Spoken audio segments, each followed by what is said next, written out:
magofo.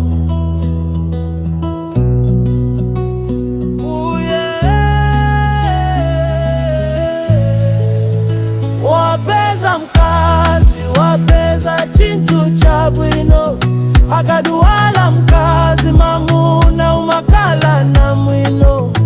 Ukapeza mkazi uguyenela ukale pansi, usachamange kazi ukoza kuluza mkazi. Wapeza mkazi, wapeza chintu cha bwino, akaduwala mkazi mamuna umakala na mwino.